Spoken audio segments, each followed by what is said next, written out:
لوگوں نے موسیٰ علیہ السلام سے پوچھا زمین میں سب سے بڑا عالم کون ہے؟ انہوں نے کہا میں. اب بات تو بالکل صحیح تھی ٹھیک ہے نا، بات بالکل، کیونکہ پیغمبر سے بڑا عالم کوئی نہیں ہوتا. لیکن اللہ کو آپ کا یہ انداز پسند نہیں آیا. یہ بخاری کی حدیث ہے. اللہ نے کہا کہ اے موسیٰ کچھ علم ہم نے دوسروں کو بھی دیے ہیں. تو حضرت خضر علیہ السلام کے پاس موسیٰ علیہ السلام گئے تو خضر علیہ السلام سے ملاقات ہوئی. موسیٰ علیہ السلام نے کہا مجھے اللہ نے آپ کے پاس بھیجا ہے. انہوں نے کہا ٹھیک ہے بھیجا ہے، تو اب میرے ساتھ سفر آپ نے جو کرنا ہے اس میں پورے سفر میں آپ نے خاموشی اختیار کرنی ہے، اعتراض نہیں کرنا، کیونکہ اللہ نے بھیجا ہے اور میں بھی اللہ کی طرف سے مامور ہوں، تو میں کوئی کام غیر شرعی نہیں کروں. حضرت موسیٰ نے کہا ایگریمنٹ کر لیا، بھائی ٹھیک ہے بھائی ہمارا وعدہ ہے. تو خضر علیہ السلام چلے موسیٰ علیہ السلام کے ساتھ. موسیٰ علیہ السلام کے ساتھ ان کے خادم بھی تھے. تو جب گئے ہیں تو کشتی میں جب بیٹھے ہیں تو کشتی کنارے پہ لگنے والی تھی اور خضر علیہ السلام نے کشتی کا پھٹا پھاڑ دیا، اس کو عیب دار بنا دیا. موسیٰ علیہ السلام نے فوراً بولا کشتی کو داغدار کر دیا، اس سے تو لوگ مر سکتے تھے.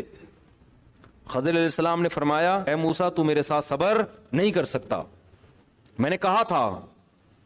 حضرت موسیٰ کو ایک دم خیال ہوا بالکل بھائی یہ تو مجھ سے غلطی ہو گئی، اور کہنے لگے کہ مجھ پر زیادہ سختی نہ کریں، اب میں وعدہ کرتا ہوں میں آپ سے سوال نہیں پوچھوں گا. پھر آگے گئے ہیں، ایک نوجوان لڑکا خضر علیہ السلام نے اس کو قتل کر دیا. ایک پاکیزہ معصوم لڑکے کو آپ نے قتل کر دیا، یہ تو بہت بڑی غلطی کی ہے. چھوٹی موٹی ہوتی میں چپ رہتا پھٹا پھاڑ دیا تھا، چلو یار وہ کشتی، بندہ مار دیا، بندہ ہی مار دیا آپ نے. علماء کہتے ہیں جو حضرت موسیٰ علیہ السلام بار بار بول رہے تھے نا، بظاہر تو یہ عیب ہے بظاہر، لیکن حقیقت میں یہ خوبی ہے. پیغمبر کی شان ہی یہی ہوتی ہے کہ وہ کوئی بھی چیز ان کو غلط نظر آئے وہ خاموش نہیں ہوتے. مبلغ تو کہاں خاموش ہوتا ہے. تو یہ حضرت موسیٰ کا کمال تھا کہ بھئی غلط بات پہ کیسے خاموش رہوں. پھر انہوں نے کہا میں نے کہا نہیں تھا آپ میرے ساتھ صبر نہیں کر سکتے. یہ تو اللہ نے موسیٰ علیہ السلام کو پہلے کہہ دیا تھا کہ میرا نیک بندہ ہے. اگر اللہ نے بتایا نہ ہوتا تو حضرت موسیٰ ان کو ڈیلیٹ کر چکے ہوتے کہ جب بندہ مارا نا وہ کہتے تو نے یہ بندہ کیسے مارا، میں نے تو ایک مکہ مارا تھا، غلطی سے بندہ مارا تھا، اب میں جان کر بتاتا ہوں. تو موسیٰ علیہ السلام نے کیا کیا، ان کو اعتراض کیا کہ ایک معصوم لڑکے کو آپ نے قتل کر دیا. انہوں نے کہا میں نے کہا تھا کہ آپ میرے ساتھ صبر نہیں کر سکتے. حضرت موسیٰ نے فرمایا بس میری سزا یہ ہے کہ اگر اب میں آپ کے کسی کام پہ اعتراض کروں تو آپ کا راستہ الگ میرا راستہ الگ. اپنی سزا خود ہی تجویز کر دی. آگے گئے ہیں، مسافر تھے ایک بستی میں ٹھہرے، ان لوگوں سے کہا بھئی ہم مسافر لوگ ہیں، تھوڑا سا مسافروں کے لیے اکرام کا انتظام ہو جائے. بستی والے ایک نمبر کے کنجوس لچڑ، ایک حالانکہ مسافروں کی تو ہر آدمی خدمت کرتا ہے نا، مدد کرتا ہے، فخر کرتا ہے. بستی والوں نے کچھ بھی نہیں دیا.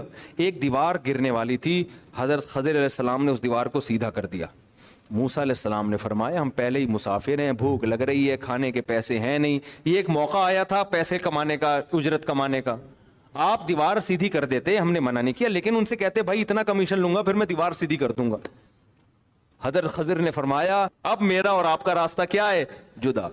نبی صلی اللہ علیہ وسلم، یہ تو قرآن میں واقعہ ہے، جب نبی نے حدیث میں یہ واقعہ سنایا آپ نے فرمایا اللہ موسیٰ پہ رحم کرے، تھوڑا صبر کر لیتے اور کچھ چیزیں ہمارے سامنے آ جاتی. پھر ان خضر علیہ السلام نے بتایا کہ میں نے یہ کیوں کیا ہے، یہ سب اللہ کے حکم پہ کیا ہے.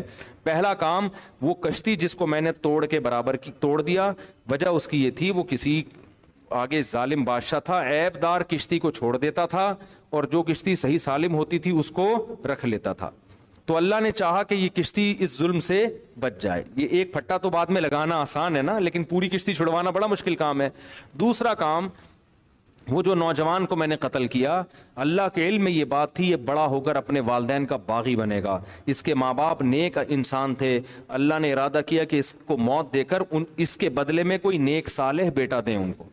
تو اللہ کے حکم پر میں نے اس کو قتل کر دیا. اور تیسرا جو دیوار تھی اس کے نیچے یتیم بچوں کا خزانہ تھا، ان کے والدین نیک صالح تھے.